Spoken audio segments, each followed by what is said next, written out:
Sabi niya, Psalms 91:8 daw, I shall see the destruction, the punishment of the wicked.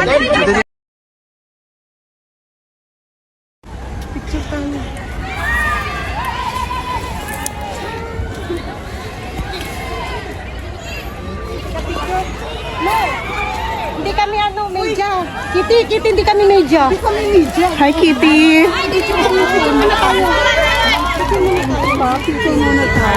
Kami unang-unang dumating. Kitty, kumusta? Unang-una kami dito. Alam mo, utang-utang. Magkapatid kaming dalawa. Picture tayong tatlo na. Doon bawal daw doon. God bless. Picture. Sige ma'am, doon tayo ma'am. Kasi baka Pagagalitan tayo dito. Pagagalitan tayo. doon tayo ma'am. Yeah. Uy,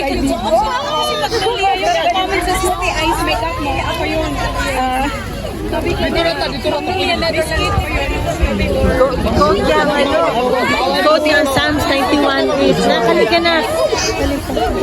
Psalms 91:8. My eyes shall see the destruction of the wicked. Sabi niya, bawal daw dito. Bawal tayo. See the destruction, the punishment of the wicked. Labas tayo. si Sir Harry Roque. Labas tayo.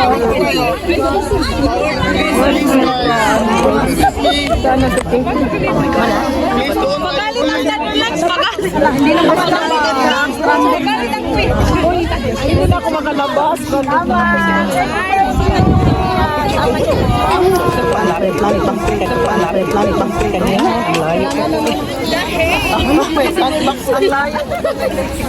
Si Mama Riz talaga.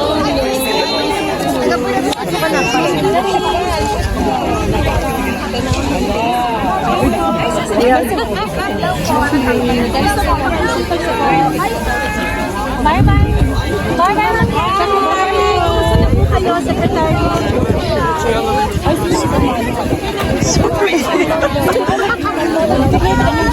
Hanilan! Kamang nanggaan nga nung nawala yung makapigil namin. Ako kayo, Secretary. Iyaw na niya. Guys, mag-relax. Kaya po.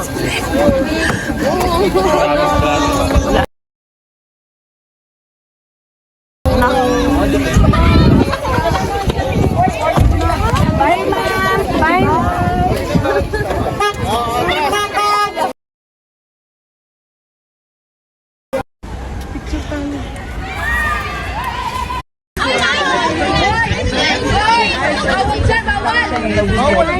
My eyes shall see. Sabi niya, Psalms 91:8 daw, I shall see the destruction, the punishment of the wicked. Dali ka, Bal. Bal, dali ka, Bal. Dali ka na.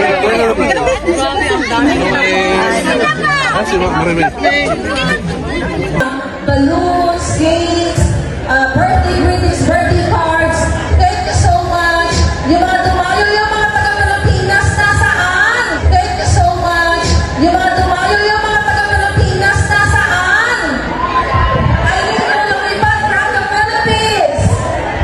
Oh my God, ang dami.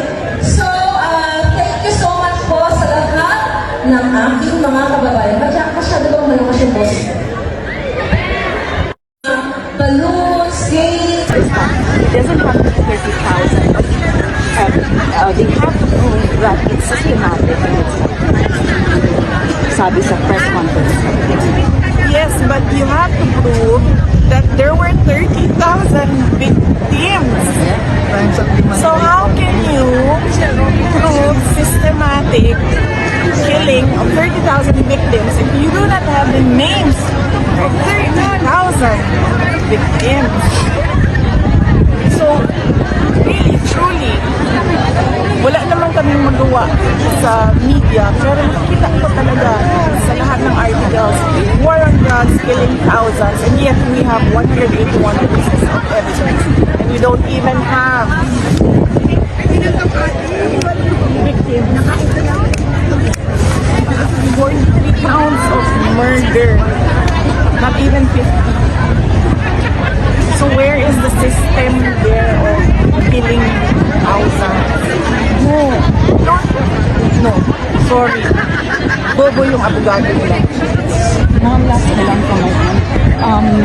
You have so much on your plate. Birthday ng Presidente, you are the Vice President. Malayo kayo sa pamilya niyo na nasa Pilipinas. How do you manage? Paano ang strategiya ninyo to balance your family pag-aalaga sa pamilya, pati na po itong mga problema na and for yourself? Well, nung dumating si Hanilet, ay nakaligo na ako ng maayos. Nakuskus ko na yung mga dapat kuskusin, ma'am. Na-shave ko na yung aking legs. Napipitan ko na yung aking kubo nung dumating si Hanilet. So, ang that point, okay na ako. Sakto naman yung tulog ko, sakto yung kain ko. So, wala na tayong problema dyan. Pagdating naman sa mga anak ko, nandiyan yung aking husband, siya yung parent ngayon. Solid siya tungkol sa aking mga anak.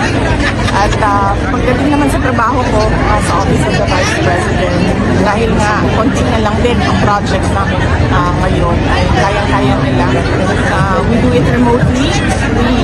They give me updates every morning sa kanilang time, and then I give them replies every morning sa time namin sa sistema kami sa Office of the Vice President. And yes, organizing the team, the support team of the legal team of President PNP